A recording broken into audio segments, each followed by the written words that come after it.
Let's talk about the resistance we're seeing. What's going on? Did we pay for a terrorist college? We have Carol Roth joining us, Ben Weingarten, Julio Rosas. What a show tonight on I'm Right.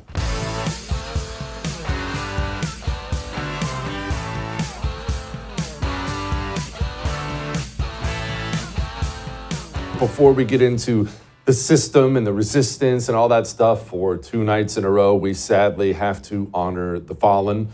We always honor the fallen who died during training because they are forgotten. And now we lost another one. The Coast Guard Seaman Brian K. Lee was doing counter-drug patrols, went over the side. They've been looking for him for 190 hours. Finally called off the search. We lost him to the deep. So rest in peace, warrior. Prayers for the family. All right? All right. Now, before I get into the specifics about what happened at FEMA, what apparently happened at the FBI and everything else, I just want to recap this so we can discuss where we are and why we are where we are. As we talked about before, the communists, no matter where you find him, whether it's the Soviet Union in 1930 to the United States of America in the year of our Lord 2025, the communist believes in force. He believes in forcing his views, forcing his worldview on others. He has never been concerned with popularity at all. He'll take it if he can have it, if you give it to him, but it has never been his concern. If you don't agree with what he wants, he'll just force it. He'll lie and do whatever he can to force it. That's what he believes. You must be forced to conform. Now, that brings us to the United States of America. Communists tried for the longest time to get through in this country, to break through, to really gain hold of something. But something kept happening to them, you see. They kept running up against that wall that protects or destroys your country, wherever you happen to be. That would be your institutions. And you can consider your institutions things like government institutions, religious institutions, corporate institutions, education institutions. The institutions of a nation are the pillars that hold it up.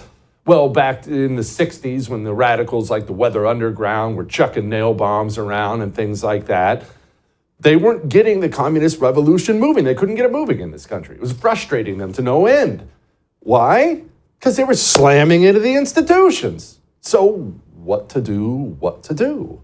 Well, they went back to the drawing board, and there are a lot of communists like Antonio Gramsci and others who came up with this. They said, hey, if we're running into the institutions, if the institutions of these countries are stopping the revolution, why don't we just take them over? It'll be a long, hard, slow slog, but why don't we march through the institutions? And it was actually Antonio Gramsci who came up with that, saying the long march through the institutions. If you're the Weather Underground and you're trying to foment a communist revolution in the United States of America and the FBI keeps stopping you because you're a dirtball terrorist, well, the solution is not more nail bombs. The solution is simply take over the FBI. It'll take time, it'll take effort, but you'll get there if you're focused and the other side is lazy and naive. Well, the other side, us, for decades have been lazy and naive, and they have been marching. Year after year after year after year, they have been marching through the institutions. And we, you and I, we finally got to see the evidence of what that looks like during the George Floyd protests. This is a great example. All of a sudden, we found out, wait a minute, even the government doctors want people to riot? Remember, they wouldn't even tell people to stay. Social distancing doesn't count if you're protesting. And we're all looking around like, wait, what? During COVID, COVID's actually probably the best example. If you're like me and you saw the truth very early on, you sat and watched every single institution in the country speak with one voice, and it was all a lie. And you're thinking to yourself, how does that happen? Well, we were asleep at the wheel, myself included, for years, and they were marching forward, forward, forward. Now, as it pertains to the government, that was obviously, it's one of, if not the most crucial institutions in the country. And they've been marching. Decades they've been marching. Roughly 3 million federal employees. And who, in large part, seeks out those positions? Communist subversives who intend to go in there and push the revolution forward. Whether it's a Republican president, a Democrat president, they go to work every single day with focus, with a mission. They're fighting a revolution. You, me, we're going to work blissfully unaware that our own government is working against us. And as I already pointed out during COVID, during George Floyd's protests, things like that, we saw just how much of a system they had built. And that brings us to this, to where we are today. Donald Trump gets elected. Donald Trump gets elected because the American people woke up one day and were mortified by what was happening to their country. A wide open border, they can't afford eggs anymore, government malfeasance, to put it mildly. The American people watched them shoot Donald Trump, arrest him, mortified. The American people were mortified. You look at those election results, that's a complete rejection of all this. Well, that sounds good. It's good, right? I think it's good. You think it's good. Everything's good. But they're all still there, you see. Remember that final form they reached where they had complete control of everything? Well, just because Donald Trump won an election, that don't change a thing. They're all still there. And so what we're seeing now is a more advanced form, much more advanced form of what we've seen before. And that is, as soon as Republicans win an election, Democrats go back to being revolutionaries. Throw sand in the gears, resist, always have to resist everywhere you go. And now we have a fight on our hands, you see. Here's a great example. We found this out today.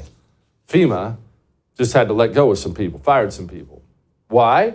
Well, Donald Trump administration walks in, starts talking about things like even disbanding FEMA. Very clearly, we're done with supporting illegals and things like that. Issues a bunch of executive orders. But remember what the communists was doing while you and I were asleep? It was marching. FEMA's chief financial officer said, "Oh, is that what Trump wants? That's not my problem. Here's a $59 million check of the taxpayers to pay for luxury hotels for illegals." And they did this last week. Last week. Trump was 2 weeks into his presidency? The communists at FEMA didn't miss a beat because she was fighting a revolution. Well, she being the chief financial officer. And it doesn't at all stop with FEMA, you see. We now are, remember that ICE raid? We started to get word, I think this was last week, we started to get word, but that people were saying the ICE, they were trying to do a bust, and it was almost like someone had tipped people off. They showed up to get Tren de Aragua, and Tren de Aragua was gone. But Tom Homan went to the news and dropped a bomb today on how that happened. What is our Tom Homan? Tom, where are these leaks coming from? Well, look, we think it's coming from inside, and we know the first leak of Aurora is under current investigation. We think we identified that person under investigation right now. The California leak, Secretary Noem, she's correct. Some of the information we're receiving tends to lead toward the FBI. But I talked to the Deputy Attorney General all this weekend. They've opened up a criminal investigation, and they have promised that not only this person lose their job and lose their pension, they're going to go to jail. They're going to criminally prosecute. So now, I'm thrilled to hear that jail thing. We'll get to Pam Bondi in just a moment. But just pause for a second and think about where we are as a country. You have Donald Trump, his much better administration in there, kicking butt, taking names, moving forward, rounding up the illegal alien rapists and murderers Joe Biden brought into the country on purpose. And the Federal Bureau of Investigation tipped someone off to ensure the rapists and murderers could escape arrest. 3 million people in the federal government, give or take. How many communist revolutionaries do we have to fight?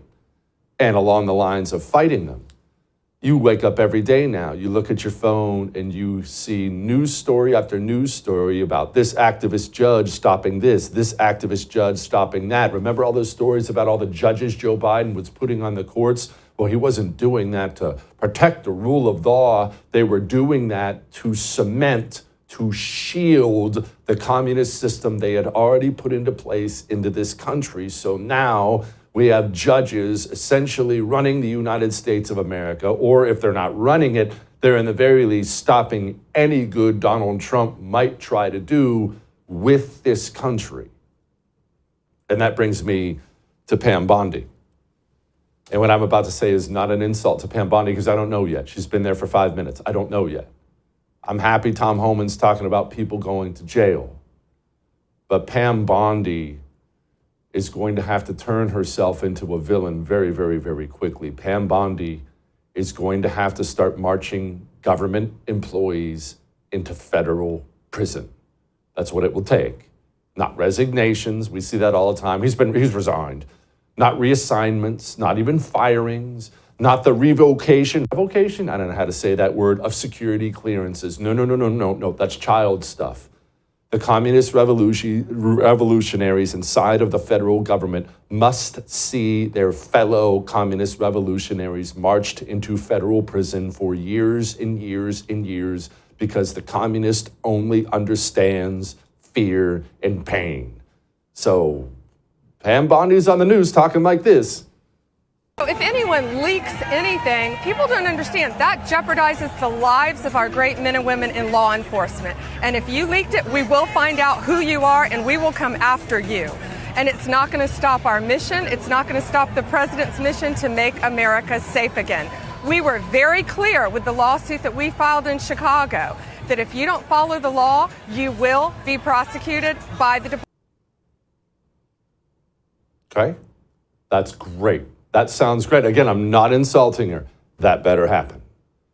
And it's not one person.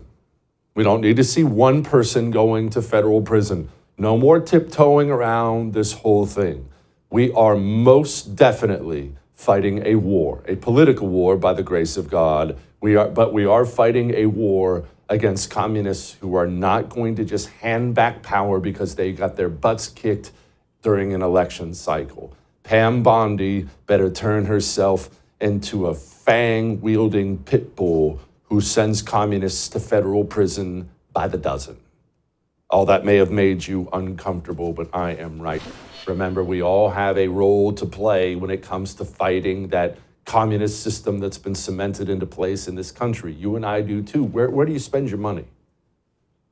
Because the truth is, it's not just our taxes that have been funding communist activity in this country. I brought up the George Floyd protests. Who do you have your cell phone with? Who's your cell phone company? AT&T, T-Mobile? Go look them up in the name George Floyd. See what they were doing with your money when the communist revolution was ramping up in this country. Switch. You can switch your cell phone. It takes 10 minutes on the phone. It's okay. You can do it online. puretalk.com/JesseTV. They make it easy. You'll pay less. You don't sacrifice coverage because they're on the same network and they love this country. They weren't doing anything but still rooting for America back during all this time. puretalk.com/JesseTV. We'll be back.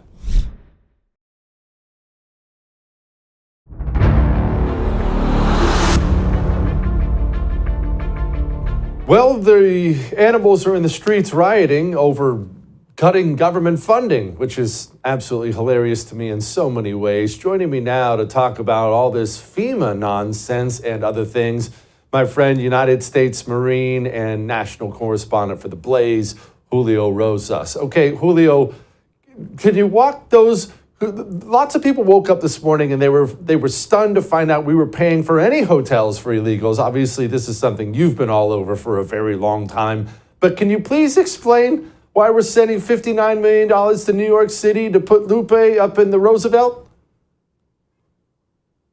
It's because it really, at the end of the day, it was just so that the Biden-Harris administration at the time, along with the sanctuary city officials, it was to avoid the optics of having homeless migrants on the street. That's basically all it was, because obviously, while some people who did cross over illegally had a support system, whether it was family or friends, a lot of people didn't, because, yes, surprise, a lot of people are going to want to come and take advantage of the open border policy. But more than that, actually, I just saw this today at Border Report. Not only have we been paying for the hotels here in the United States, but USAID was also paying the migrant shelters in Mexico And on top of that, the Mexicans were smart enough to do that because the Mexican government did not support any of these shelters along the border. So we were literally supporting them virtually the entire way through our tax dollars. And so that's why when you see people protesting, cutting this waste, fraud, and abuse, they truly have, even they themselves who are in the system truly don't really understand just how much money is being wasted. Or the worst part is they do, and they wanted to continue, wanted that money, gravy train to continue anyway.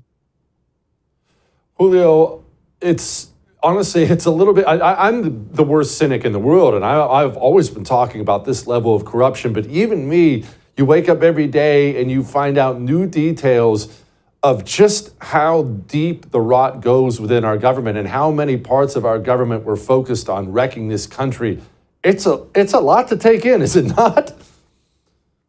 Yeah, and it would be one thing if our country was in better shape than it currently is, because obviously when you look at what happened in Western North Carolina, California, Maui, and how horrible the victims and the survivors were treated by the federal government, and all of a sudden they're like, actually, no, we can't spend that much money, and you got to jump through all these loopholes. And yet, when it comes to people invading our country or people who are just on the other side of the world, and how they are getting preferential treatment, of course. I mean, it gets just as a taxpayer, right? It's like, why are we paying taxes here? Like why are U.S. citizens always constantly just like kind of like a blood bag? We're just constantly just being sucked dry here. And so, I think it's going to be, a little bit. It's going to take a little bit for all that to kind of permeate through people who are obviously not as hyper aware of the news. But I'm going to guess in 2 to 3 years from now, people are going to really kind of see the benefits from all of, within the country, the benefit of all this, one, being brought to light, but then number two, most importantly, being stopped. Tell me about the Border Patrol guys right now. I know you have many, many friends in that organization. They've got to be doing freaking backflips. It is really big. Yeah, I mean, obviously, this is something that they've been waiting for a very long time.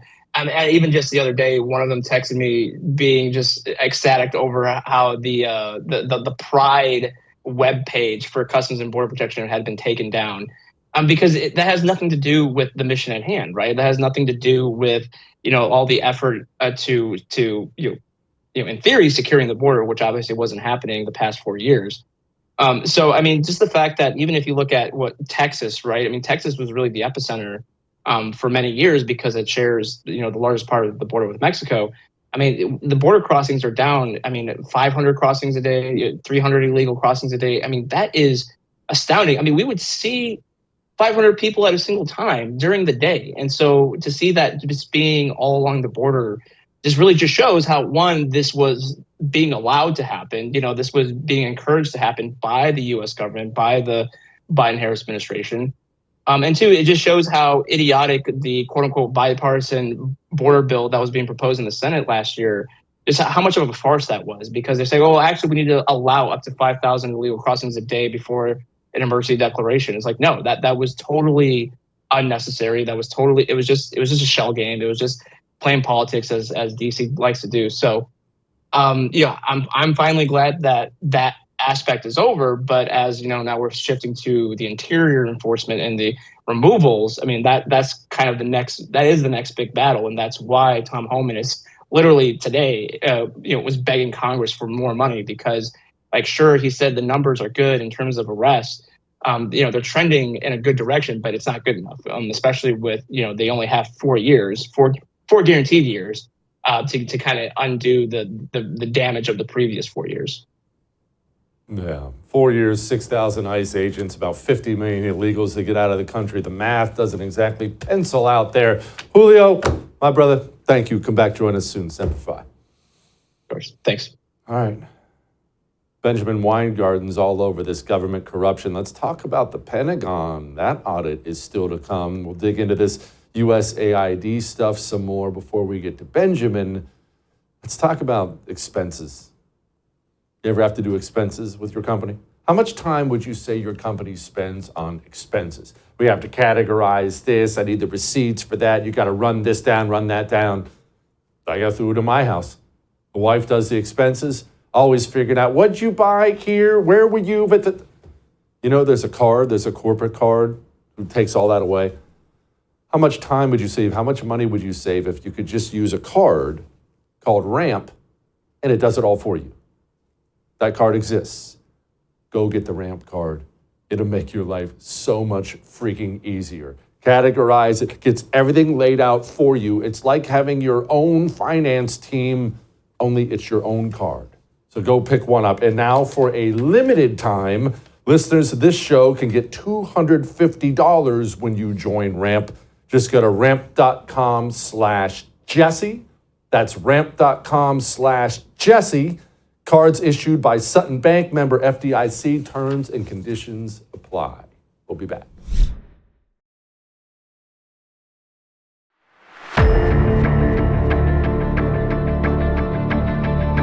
Well, you may be a little bit bummed out when you check your bank account. You're trying to figure out how you're going to pay for college for little Aiden, Jaden, and Braden, who you're raising. But I have great news for you. You have already paid for the college of others. Now, granted, they appear to be scumbag terrorists, but hey, you paid for somebody's college. Joining me now, Ben Weingarten, editor-at-large of Real Clear Investigations. Okay, hey, Ben, have we been paying for terrorists to go to college in this country?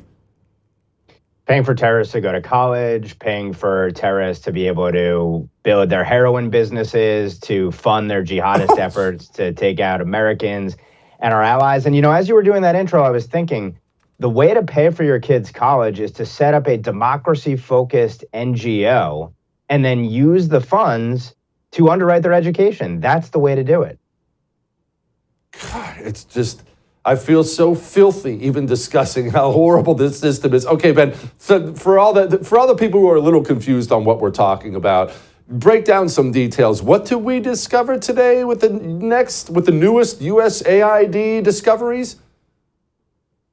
Where to begin? There's so many different layers to the scandal of the $50 billion a year so-called independent, and I guess acting as an independent agency of the federal government. And I think the easiest way to think about it is, first you have the radical gender ideology and sexual perversion side of things, which is quote unquote LGBTQIA plus advocacy in countries all over the world, funding of course, chemical castration and hormone therapy, including for minors, I believe, in foreign countries, guides on how to keep yourself safe primarily in the Middle East, to the extent you're an LGBTQ advocate, so probably generating some resentment from foreign regimes. Then you get to the things like, to your point, hundreds of millions of dollars or more that have ultimately redounded to the benefit of the Taliban in Afghanistan, jihadi groups in Syria and beyond. Of course, the funding to the EcoHealth Alliance, which ultimately ended up in the Wuhan lab and contributed to the pandemic that destroyed our liberty, our finances, and beyond. And then beyond those disastrous efforts, I think, is the fact that this sort of colorful revolution type work and the funding of jihadists really diverts our gaze from the regime change kind of behavior that USAID has been behind for years. And, you know, during the Cold War, when USAID was created, there was a soft power rationale. It was, you have to promote democracy in parts of the world that the communists controlled to undermine them, contain them, and ultimately triumph over them. But the problem is essentially that today's Marxists took over USAID and all of these other institutions in the federal government and have used that to export their revolution abroad and really ultimately undermine us with our tax dollars. And the last point I'll make briefly is this has basically been an administrative state that we have been funding via these NGOs, some foreign and some domestic, that serves as an extension of the government administrative state.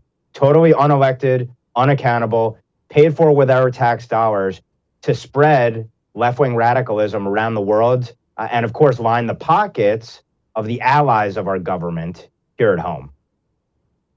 Good God, it's so gross.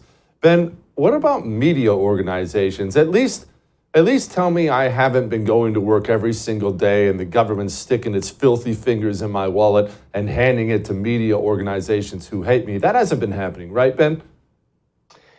Got some bad news. Unfortunately for you, you've been funding primo subscriptions to Politico Pro and subscriptions to the New York Times and the AP and Bloomberg services and Reuters services and beyond. And amazingly, the gaslighting from these news outlets, who, as you noted, hate your guts, is that, well, look, government agents need to be able to read the vital information, much of which the government agencies themselves leak to these outlets, that they produce in their premium and paywalled content and beyond. And my view is, as perverse as it is that our tax dollars are paying for subscriptions for government agents to read obviously biased publications, of course, they're not funding any conservative outlets via these subscriptions. Even more perverse is that while on the one hand, they pay them off to some degree in millions of dollars in the case of Politico, for example, on the other hand, the government has also labored with hundreds of millions of dollars to create the censorship industrial complex that suppresses and seeks to destroy the business models of news and views from conservative and independent sources. That's a subsidy that's worth many, many times the amount that we pay through our tax dollars effectively for subscriptions to these regime media outlets that effectively do the regime's bidding by printing the narratives they want, serving as conduits for leaks from our intel agencies, for example, like the Russiagate hoax or the 51 intelligence officials saying that Hunter Biden laptop story has all the hallmarks of Russian propaganda, Russian information operation. Even more perverse is how they worked with these quote unquote disinformation, misdis and malinformation NGOs to pressure the social media companies to censor people like you and me and news and opinion outlets that put forth dissenting views to basically silence the other side and prop up the regime media outlets. We haven't even begun to calculate how much that has been worth to them, but it's damaged the republic potentially to an irrevocable degree. And it's amazing, I would say, that despite all that, still, we're basically a 50% plus one country. It is amazing when you consider everything that's been stacked against us, and they still got their butts kicked in an election. All right, Ben, I've been trying to warn people that obviously USAID is horrible, maybe the worst of the worst. It's really, really, really, really, really bad. But they haven't even gotten to the Pentagon yet. So far, what we've seen is just the tip. There is so much more coming, and people are going to be mortified at what they find in that building. You're absolutely right. And to that point, people don't need to look any further than effectively the Inspector General, the CIGAR reports with regard to Afghanistan and the boondoggles there. And what we ended up funding and how we ended up undermining the mission to the extent there was a mission with any clear objectives there, put Afghanistan, which was a massive boondoggle and ultimately ended in disgrace, put it on steroids. And that tells you where we get to with the Pentagon, not to mention, of course, the intelligence community and beyond. We've already heard that $100 billion are just missing. We have no idea with respect to Ukraine. So imagine across the entirety, to your point, of the Pentagon and the intelligence community, with the secrecy that's built into them definitionally, and then all the people who benefit from the misuse of these agencies, which are absolutely vital on their face to keep us safe, and which you served in. We can only imagine the corruption, the waste, fraud, and abuse, and how they've been used to undermine our interests and line the pockets of people here at home with our tax dollars. I'm sure the real fight's going to start there, and then, of course, with Medicare. Oh, gosh. God only knows what we're going to find with Medicare. All right, Ben, before I let you go, Pam Bondi, I opened up the show. I don't know her. I've never met her. I only know her by reputation. But does she have what it takes to get fangs and throw government people in prison? Not resignations and revoking security clearances. That's not near enough to stop the communist revolution from inside of our government. Do you think this woman has what it takes to send government people to prison? I think Pam Bondi, along with Kash Patel, who himself, as he noted in his confirmation hearings, has been targeted by a weaponized and hyper-politicized national security and law enforcement apparatus. When you look at what they've put out in terms of the weaponization working group, so-called, that they've developed and what they're going to be probing, undoubtedly they are going to find myriad crimes there, including the very crime that Donald Trump himself was charged with, essentially taking away the rights of Americans under color of law.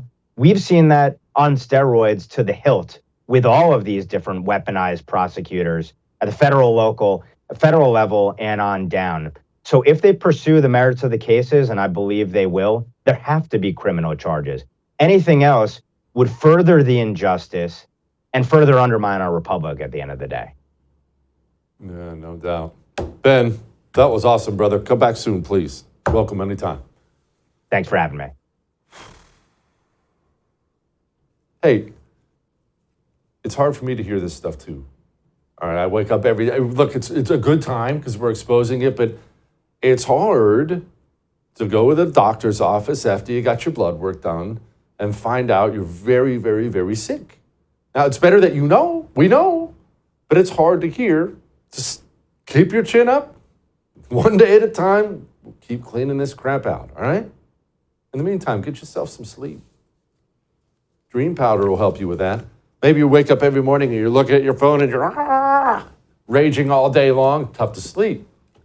But dream powder, it's hot chocolate, except it's got melatonin and natural things in it, 100% drug-free. I sip on a cup of hot chocolate whenever I must have a good night's sleep, and I just drift off to sleep. I wake up 8 hours later. I don't feel groggy. I don't feel heavy. I feel like I got natural sleep because I did. Sleep like that every single night. Shopbeam.com/Jesse Kelly gets you up to 40% off. We'll be back.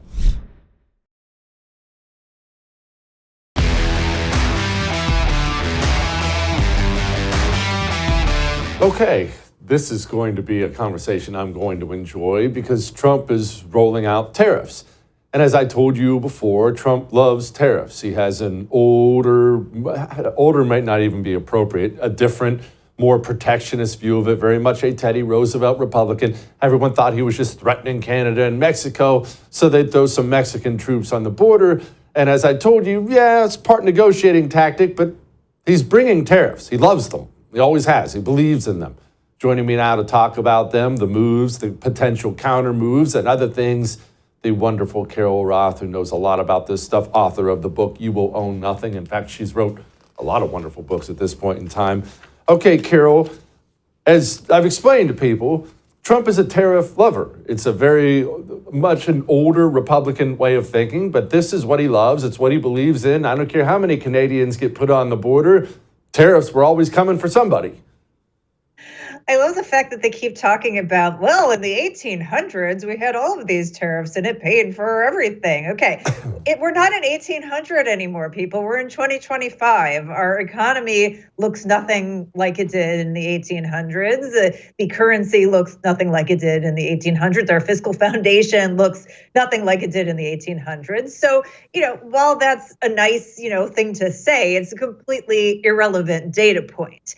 And as I've mentioned to you prior, Jesse, I'm sort of a centrist on tariffs. There are things that we absolutely need to be producing here in the United States. I know you will probably agree with me when I say, our defense industry should not be outsourced to China. We cannot depend on them for our defense, and they're not going to be super excited to make things like weapons and components for us if we're potentially going to attack them. So there are things from a national security standpoint that it makes sense for us to reshore and use tariffs as a means to incentivize that.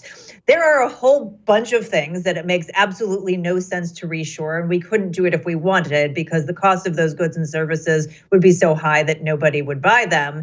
And this idea that somehow we're going to eliminate the income tax and replace that with tariffs like was done, back in days yonder is absolutely insane because from a math perspective, that is never going to work. So now we're in the situation where I do think that there is a little bit of art of the deal. What somebody said about Trump is that you should take him seriously, but never literally. So there is some scoring of some points and some bravado. But you're absolutely right. He likes tariffs, and he sees that as an interesting, out of the box way of thinking. I do think there are other people in the administration that have other out of the box ways of thinking. So it'll be interesting to see how it all plays out. But this discussion is not going away for sure. Carol, let's rewind just a little bit because we all want to get smarter, myself included. Lord knows I need enough help with that. What's different now? You said we're not at all the same as we were in the 1800s. I agree with you. Dumb that down so I can understand it. What does that mean? So, if you think about the currency that we have the global reserve currency, something that we didn't have prior. We have a currency that is fiat, that's not backed by anything other than the promises of the government. We have debt to GDP at 120+%. We're running deficits that are wartime level deficits between 6 and 7% of GDP. We have, because of our currency, we have dollar strength that needs to be considered vis-a-vis not unfortunately a bag of groceries, but strong against other currencies in the world. We have a global market that depends on the U.S. treasuries, not only to finance the government, but as a safe haven for the world. So we're in this very complicated scenario. We also have a service-based economy, right? So, it used to be that the economy was based on manufacturing goods, and now 70% of that is based on services. So, by the way, you have a government that takes in $5 trillion of our money every year, more than the GDP of every other country in the world, except for the U.S. and China, and now is spending $7 trillion. So, I think if you kind of line that up to what things look like in the 1800s, it's a little bit different. Okay, so what does this mean for me and my wallet, Carol? I have 2 kids. I have a wife who likes purses. What does this mean for me? Am I going to get poorer in the short term, in the long term? What does this mean? Well, I think it could mean a lot of things. I think if Trump wants to continue to do tariffs on everybody and their brother, there are a couple things that are going to happen. There is going to be a direct impact if you decide to buy a foreign good instead of a U.S.-based good. And, maybe you can convince your wife that she should buy U.S. designers instead of something fancy from Europe. I don't know how that's going to go. I'm going to stay out of that situation. That's your problem, not mine, Jesse. But there's also, the idea of what's going to happen with the strength of the dollar. Tariffs increase the dollar strength, which means that they're going to probably have to find a way to weaken the dollar if they want to do tariffs, which means, and we've talked about this before, that could create an inflationary scenario, which we know is coming anyway, because there are a whole million things that are going to create an inflationary scenario, and it's already on the rise again. So I do think, as all of these things get sorted out, one is that you should be considering buying U.S. over what is being manufactured abroad. But the reality is that I think that life is going to continue to stay expensive. We're not going back to prices, of what they were 5 years ago. That is a pipe dream. So the most important thing that you can do is you can ask for a raise, Jesse. So I am asking your bosses, give Jesse a raise, because he's going to need the extra money to help buy his wife purses and other, kind of cost of living. So everybody needs to make sure their wages are keeping pace, because that's the only fight that we really have against inflation. And also, as we've talked about before, over time, and I'm sure they're going to come down at some point, but over time, expect that hard assets, stocks, things like that are going to inflate as everything else inflates, as we have seen over the past, decade or so. Carol, what does China do in response to all this? Because China, obviously, he's coming with tariffs for China. There's no ifs, ands, or buts around it. So China is reportedly building a fortress to prepare for these tariffs. What does that mean? It sounds great. What does it mean? So one interesting thing, and this may completely divert our conversation, but that's fairly normal for me, is that China's been stockpiling gold. And it has been doing that for many, many reasons. One of them is to decrease the dependence on the US dollar. Another is to create a way to settle their own trade if they're trading with other countries and somebody doesn't want to accept their currency, to offer credible settlement in terms of gold. So this could end up in a situation where there's a meeting of the minds here, and for all of these different points that are going on, there could be a discussion of, well, maybe we should, write up and all agree that the price of gold is higher than it is because it's suppressed anyway. If that happens, and we're going to divert from China for a second, by the way, right now the U.S. has gold on its balance sheet at just over $42 an ounce. And we know that it's trading at over $2,900 an ounce today. So if the U.S. and China agree, if they were to just write it up to the $2,900, that would then give them like something in the area of like 700 and something billion dollars that they would then be able to have in their treasury account to spend monetization of gold. But if they all agreed to write it up even higher, hey, now gold is, $4,000 an ounce or $6,000 or whatever it is, not only will that help the U.S. help to weaken the dollar, do all the things that we had just been talking about, but also potentially be a boon for China and a way to kind of get around all of these other machinations that are going on. So I would imagine that there is going to be some table meeting with China, because the reality is we do depend on them still for quite a lot of things, but there is sort of this concern that we need to get around that. China has, some issues, but it also has some strengths. So this is like a really big game of, I don't know if it's risk, I don't know if it's 4D chess, I don't know what the appropriate analogy is. But as I've been telling you for a while, the global financial order is on the precipice. It is going to shift, and I think we're going to see that start to come to fruition sooner versus later. It could be this year, Jesse. Carol, have I ever told you how dominant I am at Risk? Just absolutely dominant. Undefeated? No. But when I sit down to play Risk, I guess just Napoleon and me, our minds just work differently. I'm dominant at Risk. I feel like you should put that on your resume. That should actually be probably the top thing is that dominant at Risk. Yeah, I should. Carol, shifting gears a little bit, but just because it matters to people, interest rates. People, they want cars and they don't want to pay these ridiculous interest rates. They want to own a home one day. What a shock. The American citizen wants better interest rates. Are we ever going to get those? Oh, Lord, not anytime soon, unless, as we've been talking about, there is this weird out-of-the-box thinking and resetting of rates. I have been telling you for years, and your viewers and listeners for years, that what the Fed is doing doesn't matter, that their tool set just doesn't apply to where we are. And I have been proven right, because when the Fed hiked interest rates initially, what happened to yields on the 10 years, and then ultimately everybody's interest rates went up, right? But what happened when they started cutting interest rates? Yields went up again.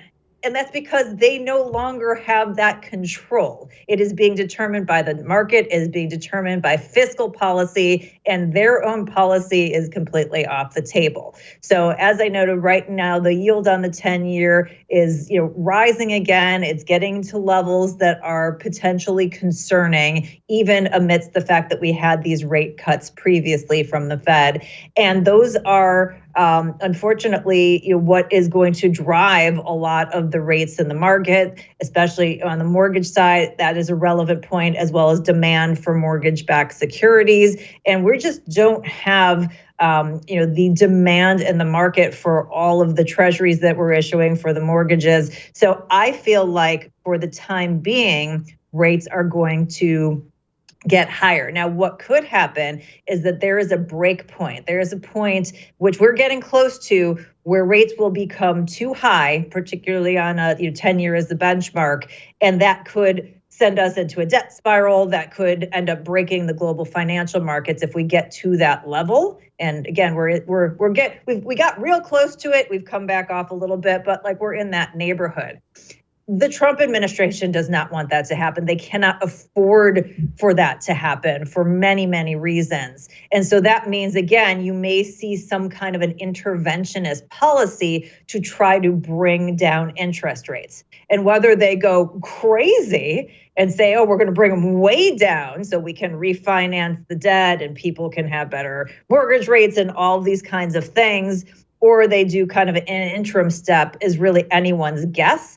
But it's not going to come from free market forces. It's going to become because they are forced by our fiscal situation to come in and do something quote unquote creative. And that's, again, why I'm in the camp of seeing persistent inflation, because they would rather have goods and services be a little bit higher than bust the entire financial system or cause a massive recession or whatever it is. And so those are going to be the choices at hand. And which one politically do we think they're going to pick? They're going to pick a little bit more inflation. It's just the unfortunate choice that they're going to have to make. Yeah. God save us from central planners getting creative. Gosh, that would be a friggin' disaster. Carol Roth, thank you, ma'am. Come back soon. All right. Lighten the mood. Next.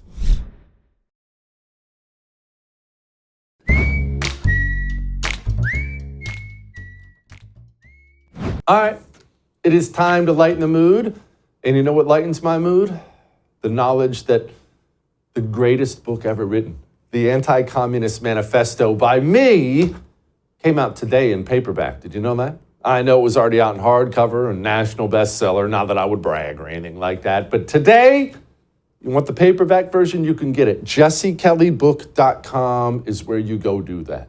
Now, I love a good troll as much as anybody, especially when it comes to trolling CNN. Elon Musk, the richest, one of the most powerful men in the world, decided to change his name on social media in an effort to get reporters to have to say it on air. And, well, mission accomplished. Now, the disruptor-in-chief, Elon Musk, who apparently has adopted the alias, at least he changed his social media handle to Harry Balls, tweeted this morning, democracy in America is being destroyed by judicial coup. All right. I'll see you tomorrow.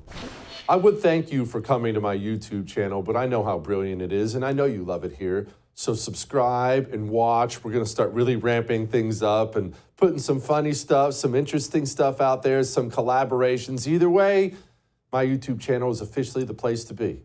So stick around.